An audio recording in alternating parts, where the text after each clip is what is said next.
అతడు దగ్గరికి రాకమునుపు దూరమును చూచి ఏం చేశారు?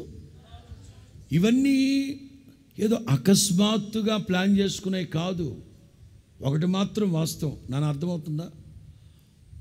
యోసేపు ఒక యుక్త వయసు వచ్చిన తర్వాత రాజు ఎదుట నిలవబడాలి. అది ఏ రాజు, ఏ దేశం అనేది ప్రక్కన పెట్టండి. ఇప్పుడు 17 ఏళ్ల వయసులో వాళ్ళ అన్నోళ్ళు చంపేద్దాం అంటున్నారు. చంపడం అంటే తన సహోదరుని ద్వేషించువాడు నరహంతకుడు. నరహంతకులు ఎక్కడో లేరు, ఇంట్లోనే ఉంటారు. సొంత అన్నని ప్రేమించలేని చెల్లి నరహంతకురాలు కాదా? సొంత తమ్ముడిని ప్రేమించలేని అన్న నరహంతకుడు కాదా? చంపేద్దాం అంటే గొంతు నువ్వు చంపడం కాదు. ఒక ఇంట్లోనే ఉంటూ అన్నదమ్ముళ్ళు అక్క చెల్లెళ్ళు ప్రేమ లేని వాళ్ళైతే ఒకరినొకరు నరహత్య చేసుకున్నట్టు కాదా? దైవ నిర్ణయం, దైవ సంకల్పం ఏమిటో తెలుసా?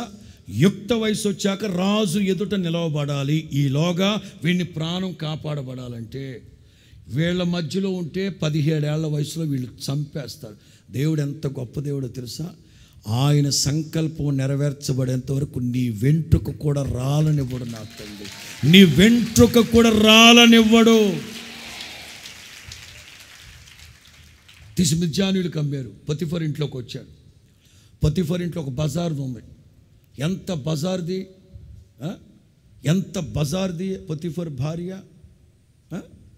వేధించింది. ఇప్పుడు మీరు వినండి.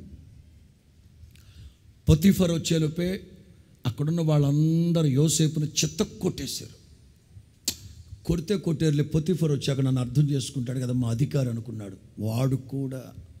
వాడు కూడా భార్యకి అమ్ముడు పోయినోడు. యెజబెలు, ఆకాన్లా, ఆహాబులాగా వాడు కూడా తీసుకెళ్ళి జైలు వేశాడు. పిల్లలు, ఇక్కడ ఒక చిన్న మాట చెప్పాలి మీకు. దేవుడు ఎంత అనంత జ్ఞానం చూడండి. ఇంటి దగ్గర చూస్తే వాళ్ళు చంపేద్దాం అనుకున్నారు. ఈ పొతిఫర్ భార్య చూస్తే ఇట్లా చేసింది. ఇప్పుడు వీడిని కామన్ జైల్లో వేస్తే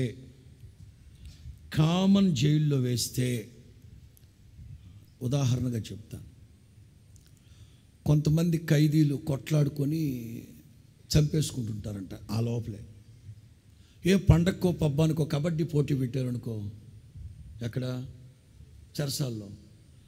పొతిఫర్ ఇన్ఫ్లుయెన్సర్ పర్సన్ కదా, పొతిఫర్ సమాజంలో పలుకుబడి కలిగినోడు కదా.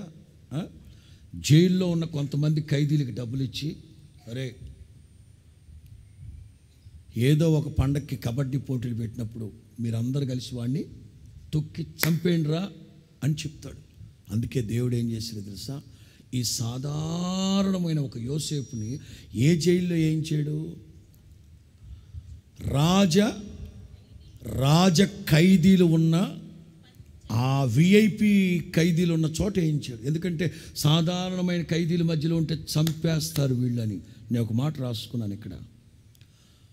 దేవుని ఉద్దేశాలు నీ ఎడల నెరవేర్చబడేంత వరకు ఊహించని స్థలాల్లో దాచిపెడతాడు నా దేవుడిని. 27వ కీర్తన 5వ వాక్యం, 27వ కీర్తన 5వ వాక్యం. ఆపత్కాలమున ఆయన తన పర్ణశాలలో నన్ను దాచును, తన గుడారపు మాటున నన్ను దాచును, ఆశ్రయ దుర్గము మీద ఆయన నన్ను ఎక్కించును. స్తోత్రం చెప్పండి గట్టిగా. సొంత ఊళ్ళో ఉంటే మా అన్నోళ్ళు చంపేస్తారు, పొతిఫర్ ఇంట్లో ఉంటే బజార్ది నన్ను చంపేస్తుంది. అలాగని జైల్లో సాధారణ ఖైదీలు ఉన్న చోట ఉంటే కష్టం. సేఫ్ హౌస్, విఐపీలు ఉన్న చోట యోసేపుని వేసి పెట్టేశారు. నా దేవుని ప్రణాళికలు ఎంత గొప్పవో ఇప్పుడు వినండి. దైవ చిత్తం నెరవేర్చబడేంత వరకు ఆ సంఖ్యలు బాధిస్తూ ఉన్నాయట, ఇబ్బంది పెడుతున్నాయట. తినేమో ఎప్పుడెప్పుడు విడిపించబడదామని తొందరపడ్డాడు. పానదాయకుల అధిపతితో చేతులు పట్టుకు బ్రతిమలాడాడు. అప్పుడు యోసేపు వయస్సు 28.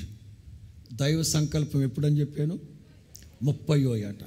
కొన్ని సందర్భాల్లో దేవుని యొక్క సంపూర్ణమైన చిత్తం స్పష్టంగా మనం గ్రహించక కొంత ముందుగానే తొందరపడిపోయి మనుషుల చేతులు పట్టుకుంటాం.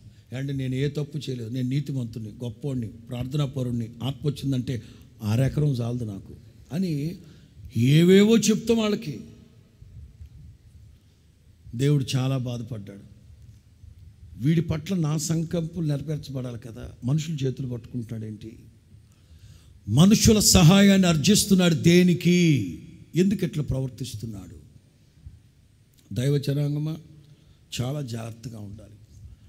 ప్రార్థన ప్రభు పాదాలు తప్ప వేరొక ఆశ్రయం లేకుండా, ప్రభు కలుగు చేసే సహాయము, ప్రభు మనల్ని నడిపించే మార్గం, ప్రభు మనకు కలుగు చేసే కాపుదల, వాటన్నింటినీ వదిలిపెట్టి మనుషుల దగ్గరికి వెళ్ళిపోదామా?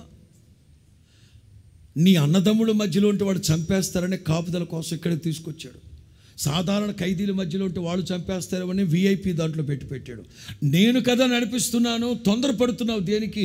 తగిన సమయమందు నేను కదా నిన్ను విడుదల చేసేది. ఈ సమస్యల వలయంలోంచి తగిన సమయంలో దేవుడు విడుదల కలుగు చేయునుగాక. అది ఎప్పుడో కాదు, ఈ సంపూర్ణ రాత్రి ఉపవాస ప్రార్థన ముగించుకొని వెళుతుండగానే నా దేవుడు మీకు అడ్డుగా ఉన్న ప్రతి ప్రాకారాన్ని పడద్రోసి వాటిని ముక్కలుగా నలగొట్టునుగాక.